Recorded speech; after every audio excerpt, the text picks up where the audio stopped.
Eurofighter is now the most sophisticated fighter-bomber of the age. Switching role by voice command, it can fight air-to-air as well as air-to-surface battles in all weathers, day and night. We have the ability to detect and shoot before the bad guys.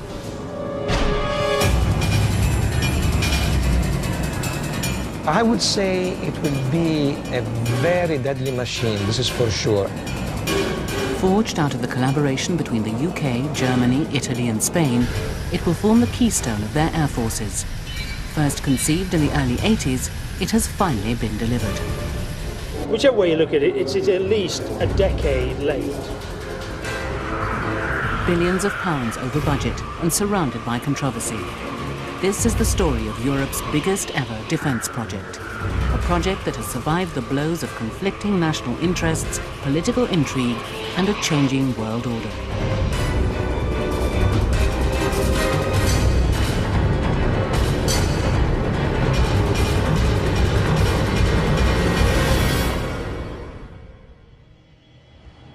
Welcome to my office. This is basically where I go to work every day, and I can tell you I would not exchange this place for anything else in the world.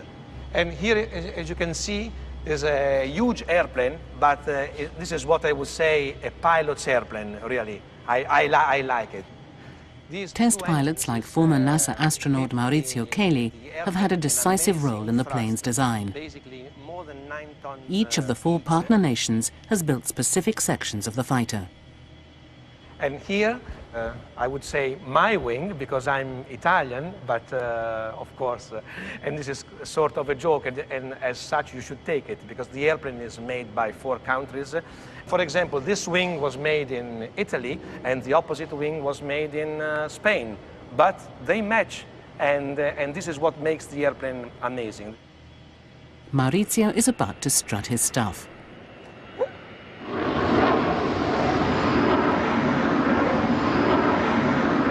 Cheli flaunts the plane's maneuverability to the onlookers at this year's Paris Air Show. Among them, defence analyst Andrew Brooks.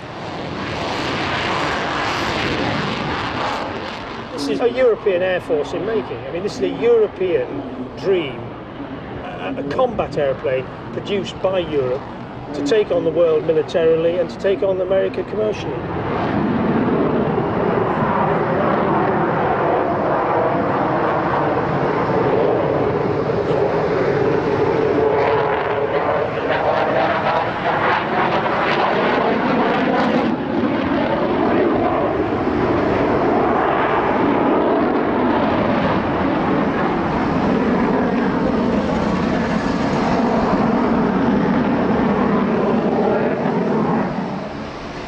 Once full production is underway, 120,000 Europeans are expected to be employed on this weapon of mass construction.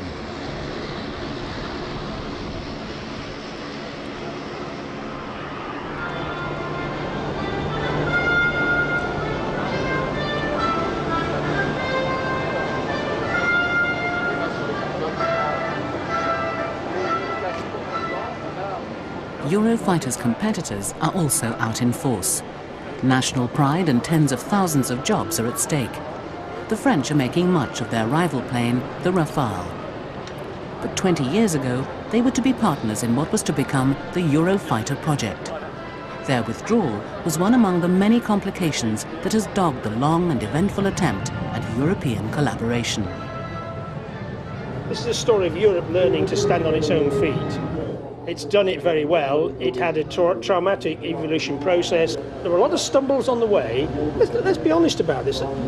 Nations came into this, we didn't have necessarily a big record in building 5th generation sophisticated airplanes. They had to learn from scratch. And when you're at the leading edge, there are going to be problems. You're cutting edge technology.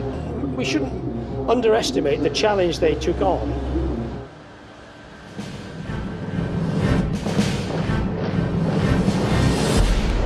It was the arms race of the Cold War that brought the project into being.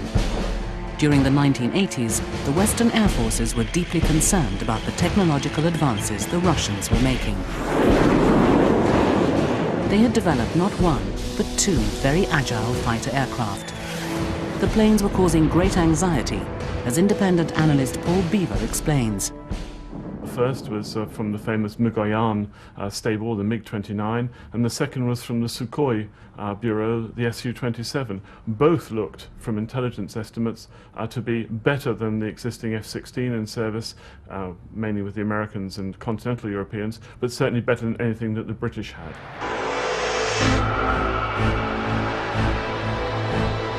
The British needed to replace their fleet of aging aircraft, the light air attack Jaguar and the US Phantom fighters. They were reliable, but couldn't cope with the Soviet aircraft. But jobs were important too. The Labour government of the early 60s caused an outrage when it cancelled a British fighter programme in favour of the American Phantom. Thousands of British workers were left without a job. Politically, this couldn't be repeated, and the new fighter would have to be made in Europe.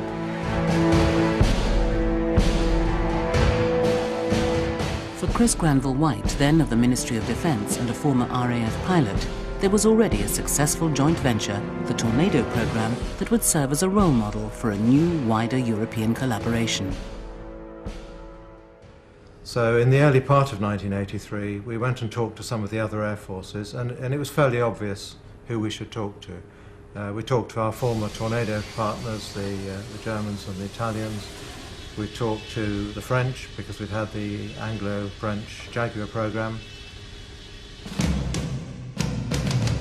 Just when there was the spark of a possible collaboration between these four nations, the Spanish applied to join them.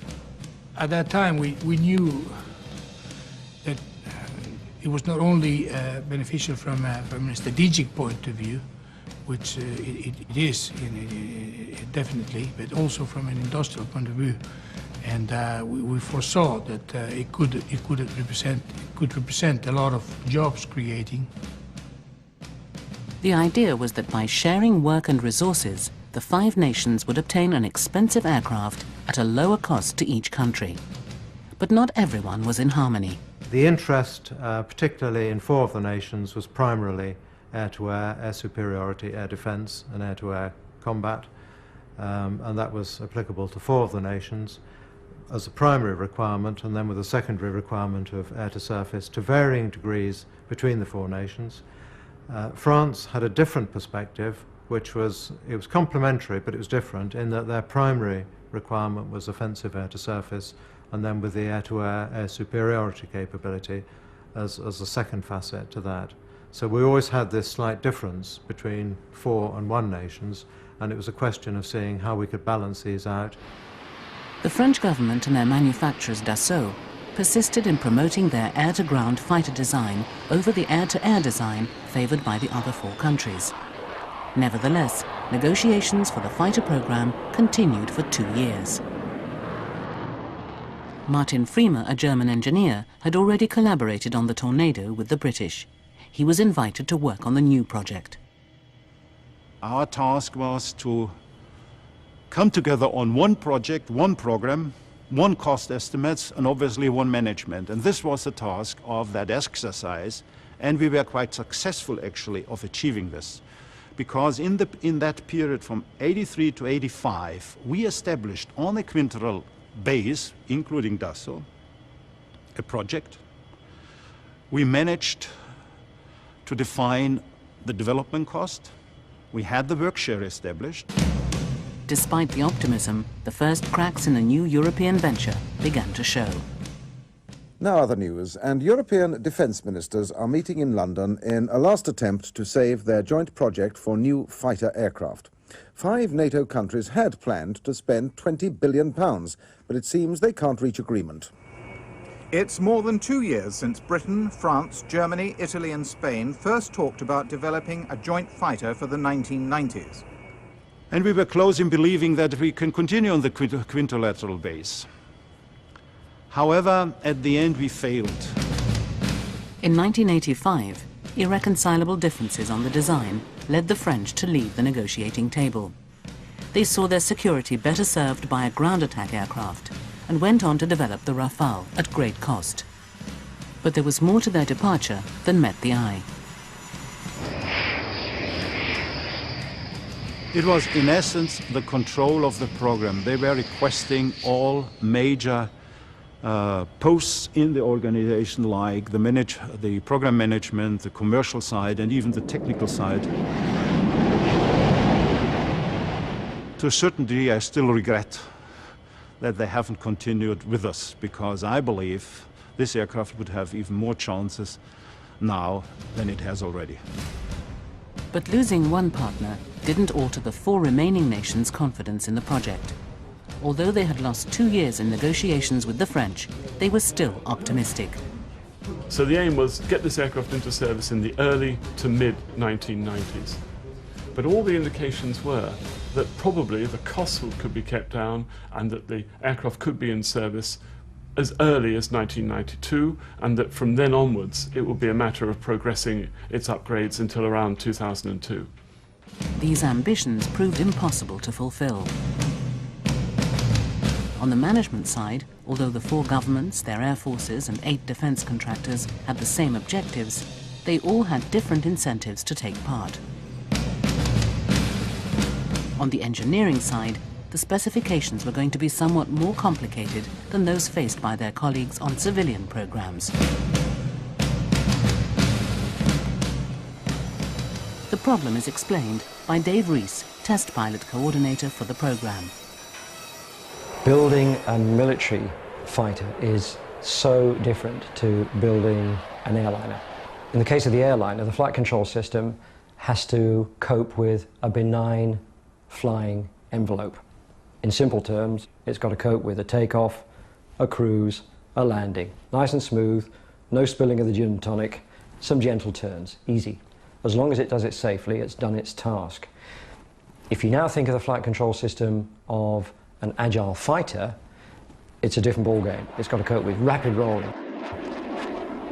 It's got to cope with 9G. It's got to cope with very aggressive flying on the part of the pilot. It's a far more challenging exercise for the flight control system to manage. So challenging, in fact, that negotiations took another 3 years.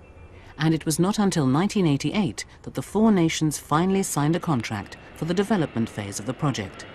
They agreed to build 7 prototypes of what was now to be called the European Fighter Aircraft, or EFA, with full production commencing in 1992, when work would begin on 765 fighters.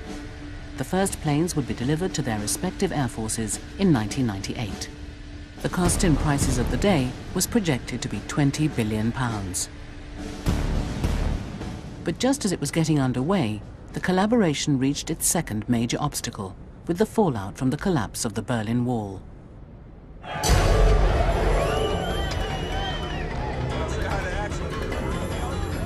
In 1989, and literally overnight, the Berlin Wall crumbled to pieces. The following 3 years would see the collapse of the Warsaw Pact and the end of the Soviet Union.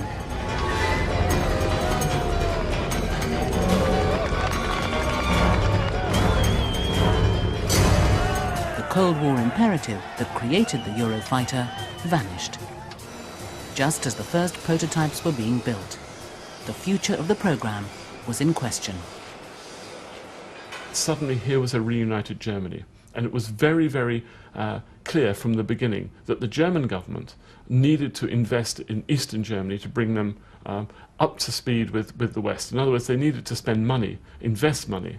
Now, the first thing that governments do is, when they have this situation, is cut defence programmes. It doesn't matter what it is. You can never cut education or health or social services. It's always defence which goes first.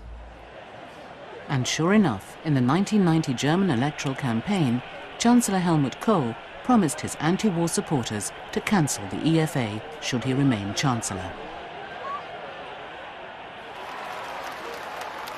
Once re-elected, Kohl's Defence Secretary Volker Ruhr threatened to opt out of the programme.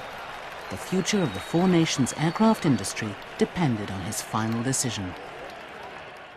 Mr. Ruhr and his British counterpart Malcolm Rifkind looked cheerful enough, but their talks today produced no agreement. The German government says the technology tested for the European fighter on this demonstrator aircraft should now be used to develop a cheaper, lighter plane. Britain objects, but Germany still says it wants a new fighter to be more in keeping with a Europe no longer threatened by Soviet invasion. This afternoon, though, Mr. Ruhr was anxious to maintain a good relationship with Britain. I don't want it to end with the European fighter, he said, but times had changed. We very definitely feel that there is a new situation in Europe, and the plane has to adjust to the security situation and not the other way around. In the UK, Ruhr's argument was not well received. Fearing for their jobs, hundreds of British aerospace workers protested in London. The pressure was on Malcolm Rifkind, the newly appointed Defence Secretary to John Major's cabinet, to ensure the Eurofighter would continue. When you arrive as new Defence Secretary and there is this immediate high drama of whether the biggest procurement program ever in British defence history might collapse, then it's quite an awesome challenge to be given sort of the day after you've arrived in the department. The tension between the nations was mounting. How the EFA costs could be reduced was at the centre of the debate. Feasibility studies were carried out by the 4 partner nations to check whether or not the EFA was still the most cost-effective option. While we recognized and understood the German position, it was necessary to try and get across to them that this idea of withdrawal was not a serious option. I think what made it possible for us to do so was that the German government didn't simply say, we must find a cheaper alternative. If they'd simply said that, what that would have in fact meant is buy American. But for a mixture of political and other reasons, the German government didn't feel able to say that. They said, we must scrap Eurofighter and build a less expensive European fighter. Now, once they said that, they were bound to lose, because so much had already been spent on Eurofighter that if we'd had to scrap all that and go back to the drawing board and design a new aircraft, even a less sophisticated one, in theory that might be less expensive. In practice, the cost would have been far, far greater. Volker Ruhr turned down our request for an interview. But back in 1997, he justified his actions. In the beginning, the British gave the impression as if they had all the money of the world, as if they didn't care about the price. Later on, they all congratulated me that it was good to interfere with the old project and to save some money. Also, good British money has been saved. Martin Freemer was working on the project at the time. He does not remember his government's vacillations as being so helpful. It was actually a not easy situation the program went into. Now, obviously, to this situation, we continued with the work as good as possible, but with the threat that it's not going to continue, the motivation was gone, and it took us quite a lot of effort to keep the program going as necessary and as we have been obliged relative to our partners.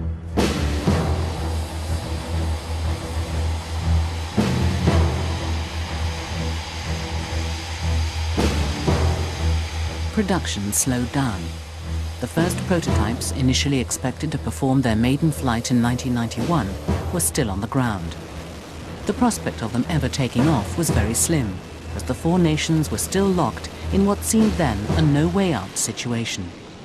To make matters worse, Italy, short of cash then, had rallied to Germany's side.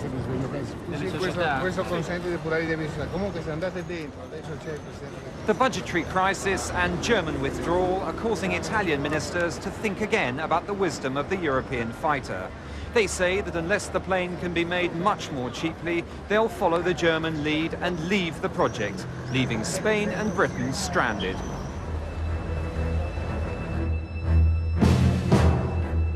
Though not for long. After several weeks of intense diplomatic effort, the Italians were persuaded to rejoin, isolating the Germans' defense minister. By unilaterally backing out of the program, Volker Ruhr faced the prospect of having to compensate the other nations for the disruption.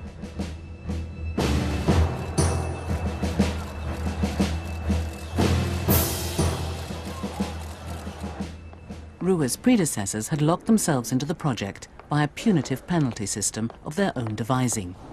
German defense analyst Ottfried Nassauer has followed the project from the very beginning. Germany itself participated in negotiating a contract, which made it so difficult to leave. And it was his predecessors' wish that it should be so difficult to leave the program because the predecessor feared that smaller countries might opt out.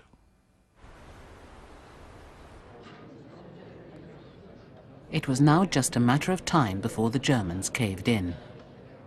As the heads of government met in one room, Volcker and I went into another, and by that stage the kind of conclusion that was emerging was becoming pretty evident. It was really a question of crossing the T's and dotting the I's and finding a form of words that made it not too painful for Volcker to acknowledge that the program was going to continue.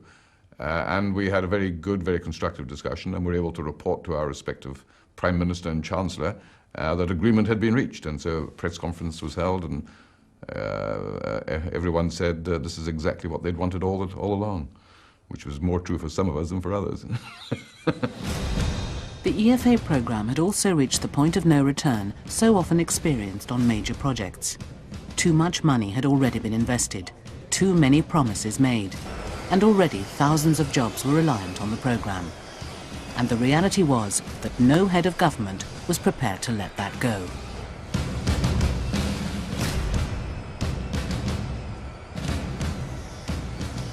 It was just too expensive to go back to square one.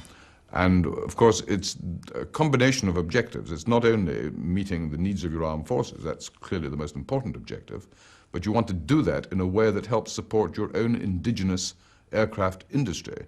And British Aerospace, for example, and other British companies, a large number, dozens of British companies, had a huge industrial commitment, jobs and resources at stake here. So by the end of 1992, the programme's future was secure. But the delay caused by Germany's indecision was having a profound effect on costs. It's my view that one person is responsible for the delays and cost overruns on Eurofighter, and that's the German Defence Minister Volcker. Any thoughts that he has that he made it cheaper or easier are just not substantiated by the facts. The aircraft, as a result of the delays, as a result of the redesign work, became substantially more expensive, probably to the order of 40 to 50% more expensive than it needed to have been. So by 1993, full production had to be delayed until 1995, the number of planes staying at 765, with the delivery date to the Air Forces being postponed to 2000. Estimated total cost had risen to £41 billion.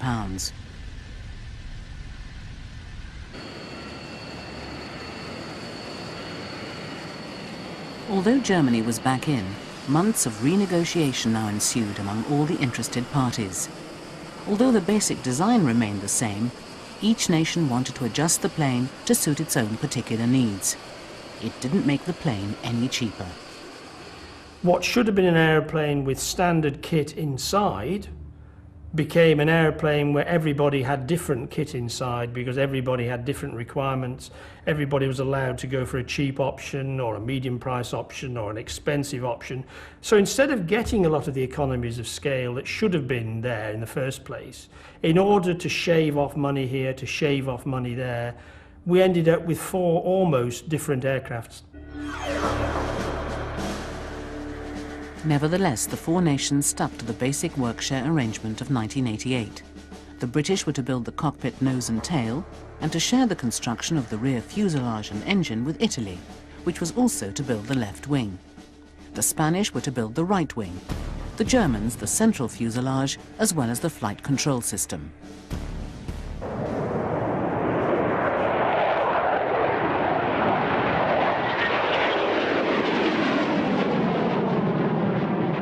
Against all the odds, it was the Germans who were the first to get their prototype off the ground in March 1994. This was the first real milestone of the project.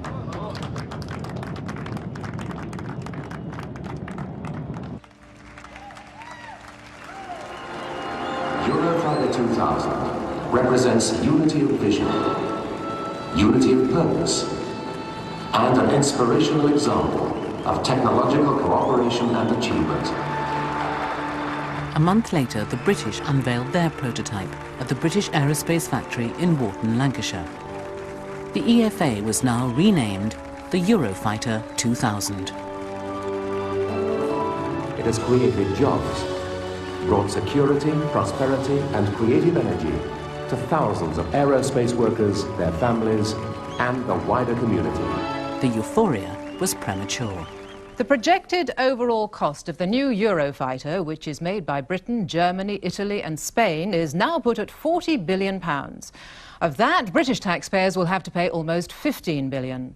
In its highly critical report, the National Audit Office says the project's rigid work-share arrangements are to blame for most of the delays and cost rises.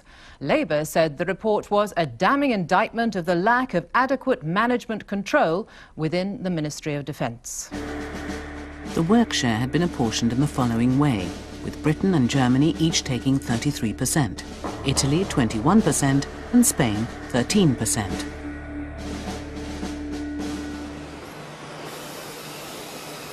Eurofighter 2000 brought hundreds of contracts to the four nations' industries. The work was allocated according to the number of planes each country planned to buy, and this meant that contracts didn't always go to the best supplier. According to one aerospace expert, the flight control system was the victim of this work distribution. Nobody wanted to make, if you like, the cheap and cheerful things like the cushions or the ashtrays or the armrests. Everybody wanted the cutting-edge technology, the computers, the aerodynamics, the engines, all the good things that make it possible. The Germans, because of the money put in, wanted the flying control system, a crucial thing in this all-electric aeroplane, computerized. The trouble was the Germans hadn't built a control system on a fast aeroplane since 1945. It was, to be frank, beyond them at the time, and it was only rescued by other people coming to help in the mid-90s. So one of the reasons why the Eurofighter was delayed was not just politics, it was technology, and people should, in future, if they can, allocate work share on the basis of proven track record and experience, not just the amount of money people put into the pot. The original agreement had allotted the British and Germans 250 planes each, giving both a third of the work share. But Germany, having confirmed its commitment to the project, dropped another bombshell.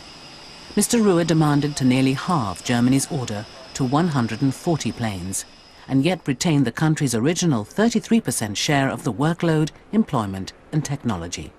We will not give in with regard to the work share, but we're in the midst of negotiations.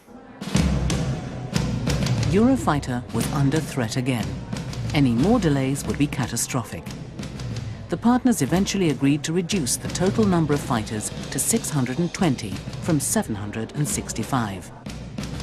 The UK now ordered 232 planes, giving them a share of 37%. The Germans settled for 180 planes with a share of 30%. The Italians and the Spanish sharing the remaining third between them. It certainly gave British Aerospace, one of the partners in the programme, the capability of having more work share than the Germans. Now that meant that they were in the driving seat. They were able to direct the way the programme went and the schedule that the programme met. And that was considered to be politically far better than having the Germans there, who were subject to the whims of the Bundestag. The bad work-share arrangements were not the only reproach made by the National Audit Office. They also blamed the lack of cohesion between the partners for the delays and rising costs. For a collaboration to function smoothly, the partners needed to harmonise their working methods.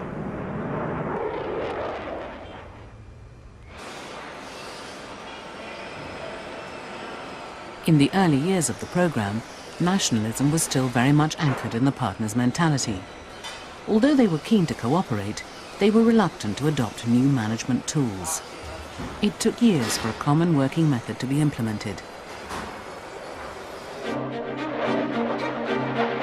The next big test was the Dubai Air Show, where rival fighters were able to demonstrate their agility in the air.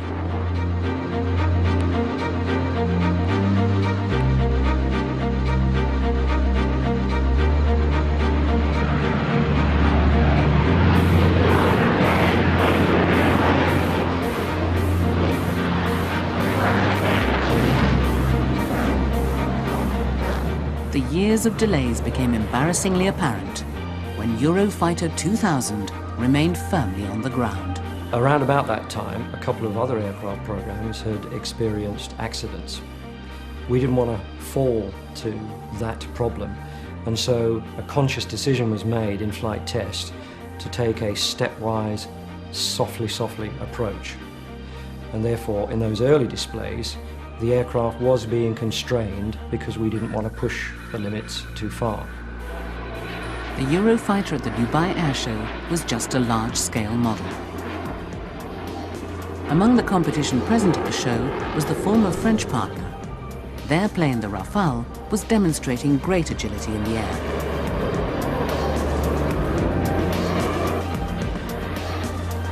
They were ecstatic. As a competitor, Eurofighter was off the horizon.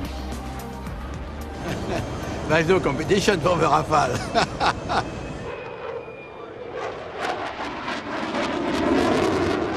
All the aircraft is well developed, you know, the Eurofighter is not here. That's the problem. Why it's not here? It's not a real aircraft who's there.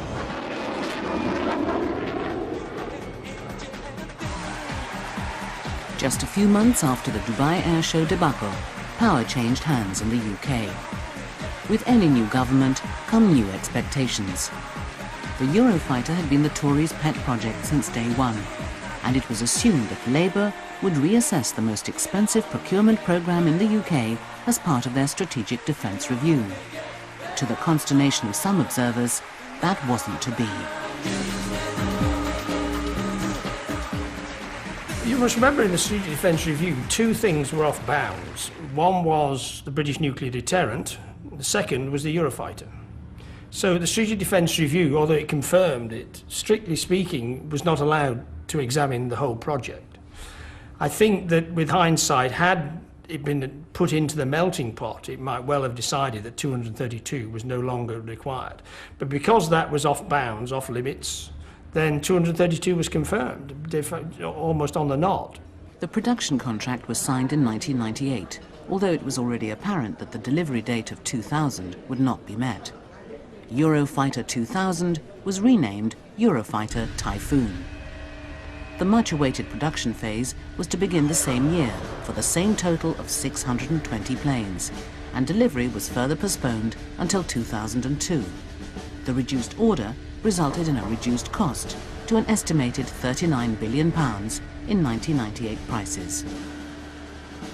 The four nations were now accelerating the pace of flight test operations, and the assembly lines were put into action. As they did so, it became clear that the whole nature of conflicts had changed. Peacekeeping and policing missions were the priority. The need for fighter aircraft had diminished in favour of high-altitude precision bombers. Some seriously started to doubt that the Eurofighter Typhoon would meet the defence need of the partner nations.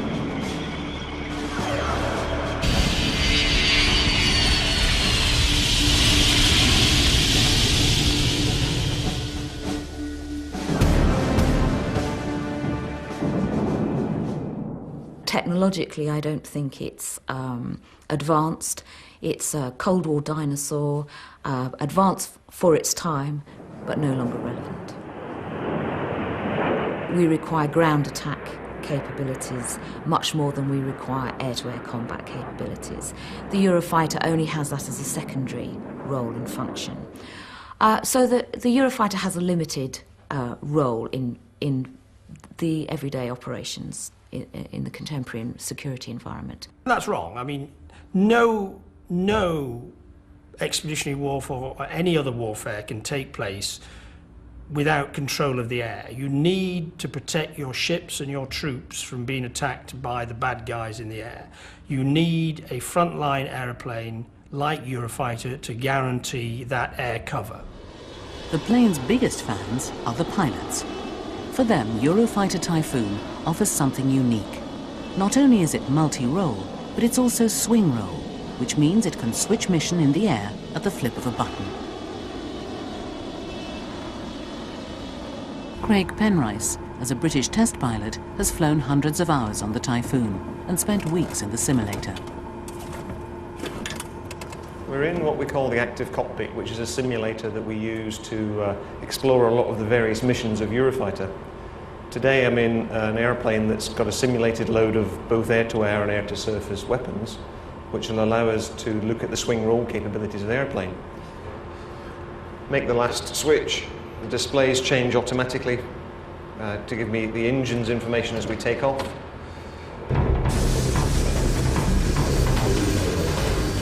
Craig's mission is to bomb a power station. Before reaching his target, he's surrounded by enemy fighters. In the swing-row Eurofighter, he can fire missiles at them and then continue his bombing mission.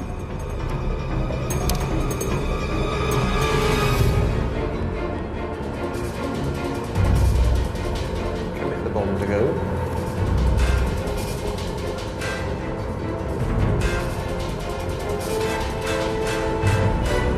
Although the missions remain to be performed for real, the industry test pilots are adamant that Eurofighter Typhoon is the best option for the Air Forces. There's some things that are simply completely marvelous about this airplane, and one of them is the cockpit. You know, the workplace of the pilot, and it is a cockpit made by pilots for pilots, and it just makes life so much easier, and will for the operational pilots. That everything is in the right place, the information is there when you need it. There's not too much of it or not too little of it, and I think that's gonna will be proven right when the guys get their hands on the machine.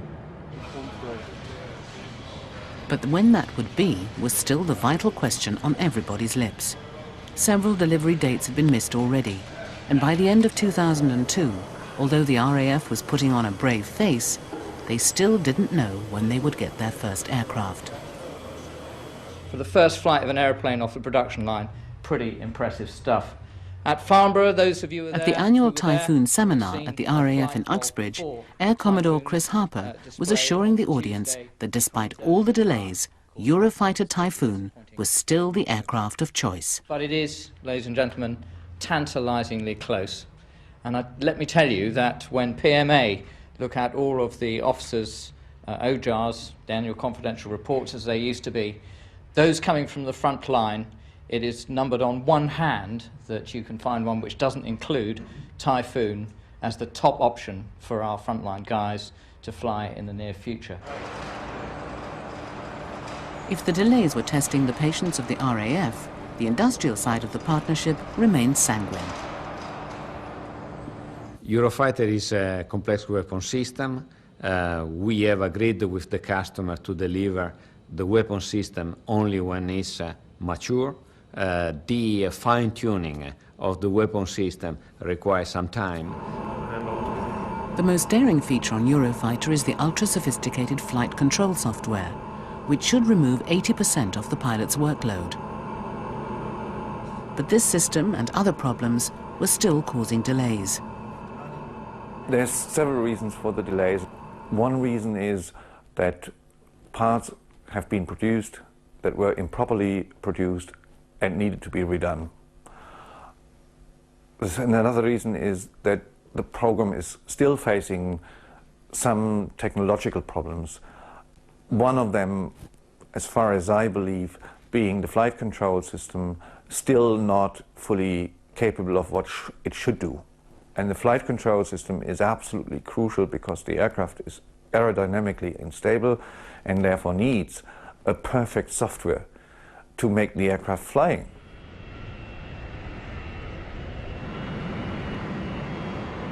By late 2002, it was becoming apparent that the program was yet again behind schedule.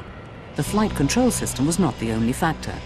Over 1,400 component changes had been made and tested in the past 2.5 years.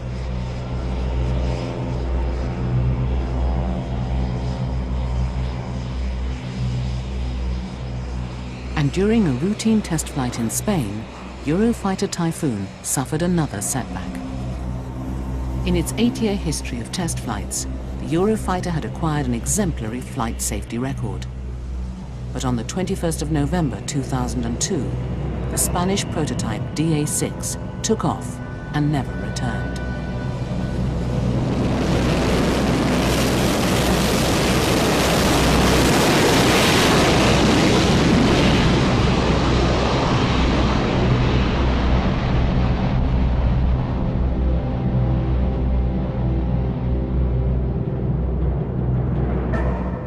It appears that both engines shut down, forcing the plane to crash.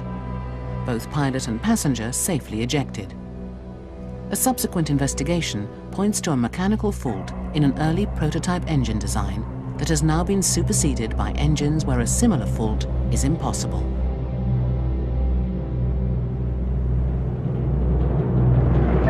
Soon after the crash, the four governments announced they would delay delivery of the aircraft until June 2003. Their main reasons for this decision were the slow progress made by industry on minor details. The loss of DA6 was cited as adding further uncertainty.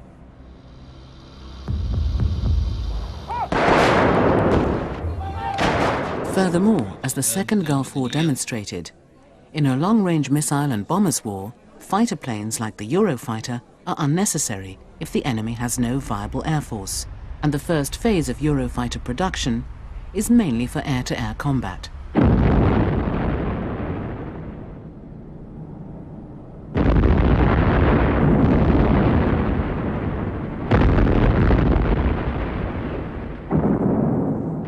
This confirms the arguments of those who believe that the Eurofighter program has failed to adjust to changing military requirements.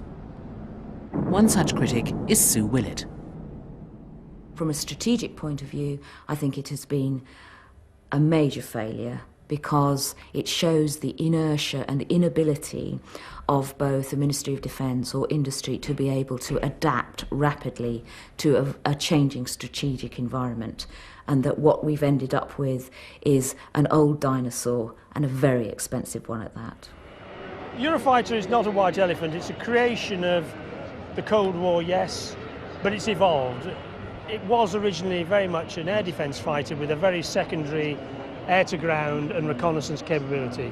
It's developed that air-to-ground capability such that it's far better than it's set out to be, and its reconnaissance capability is far better than it's set out to be. So like every thoroughbred, it's evolved to meet the changing generations. So it's pure Darwinism at work. It's evolved, it's not stood still, and I don't think it's right to compare this to the aeroplane that was conceived in 1985.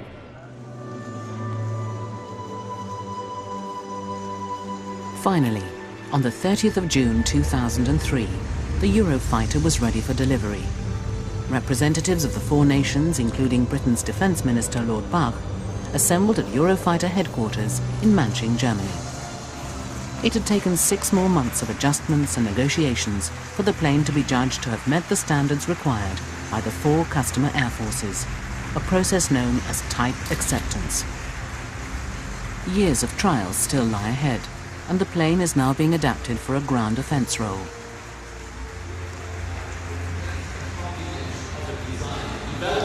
Germany, Italy, Spain, and the United Kingdom. And as we sit here today, aircrew will sign the type acceptance commemorative documents. The customers remain upbeat and suggest that lessons have been learned. Air superiority is everything in modern warfare. If you don't have control of the skies, you haven't got much chance of winning. Now, with Eurofighter, we have really the best air superiority plane in the world. When you are going in for this kind of collaboration, it's very important the 4 nations involved, or however many it may be, don't insist that everything has to fit in exactly in terms of employment in one country, what parts will be built in another country, and that there should be some central organisation that's powerful enough to be able to run the procurement without having to look over its shoulder all the time. We always, of course, are looking at our defence equipment programme, which sensible government wouldn't. We always have to just check and make sure. The fact is, though, we are a partnership, and that if any country decided for whatever reason to build more, build less, then it would be duty-bound to go to its other partners and discuss the issue. We must not get stuck in any mires, even if we did in the past. There is now a new initiative to streamline the project's decision-making process, although the British government have recently announced that the project is now costing the British taxpayer £20 billion. The total cost to the 4 nations is well over £50 billion. By some management criteria, a project that overruns by 10 years and is billions of pounds over budget should be considered a failure. But when compared with similar defence programmes, a pattern begins to emerge. I don't think I'd accept that Eurofighter is a failure. Eurofighter has been a victim of bad management and some appalling political decisions. Look at Eurofighter and compare it perhaps to the F-22 in the United States. That's an aircraft which is only just entering production. It's late. It's over budget. We don't hear the criticism of it because, of course, it's not a collaborative program. Even the French, who at one point had the advantage, seem to have run into trouble with the Rafale. The French Air Force have yet to make a substantial stake in Rafale. The French Navy have got some aircraft on order for the Charles de Gaulle aircraft carrier, but it's still, we're talking of less than 100 aircraft. Now there's a requirement out there for 620 Eurofighters. Now that's 6 times more. There is another defence of the programme. The sheer size of the project means new technology has been developed among the 4 partner nations. Up to tens of thousands of jobs have been sustained. Large programs like the Eurofighter are also means for doing and conducting industrial politics. Many nations procure such an aircraft even though they know that industries will promise more than they can stick to, just because they believe that the technology is crucial and that they should exist in one's own country, and that it's easier to justify if the taxpayers' money is spent within the country than, in comparison, if it would be spent to buy off the shelf from abroad. The debate still continues on the military merit of the Eurofighter. But what lessons have been learned from Europe's biggest ever defence project? That it is not easy to combine. On the face of it, let's join with other nations, that makes it cheap and cheerful and simple. It doesn't work like that. The costs can nearly be as much as they were if you'd done it on your own, but the political advantage is you don't cancel because you've got 3 other friends who won't let you. If we, the Brits, had built this, we may have cancelled years ago as not affording. We couldn't afford to back out. The Germans would certainly have cancelled, but they couldn't afford to back out. I'm sure the Italians and Spanish have thought long and hard about backing out. But if you go in together, you all force each other to go forward, and none of you can afford to step back. And that's a great plus in an age when defence isn't the #1 priority on most people's minds. It seems that the weaknesses of giant multi-nation collaborations like the Eurofighter are also their strengths. Whether the partner nations reduce their orders or not, hundreds of planes are being built. The Eurofighter is scheduled to enter operational service in 2006, 23 years after it was first conceived. With upgrades, it's likely to remain part of Europe's military arsenal until 2050. Only then will we be able to judge whether it was worth it.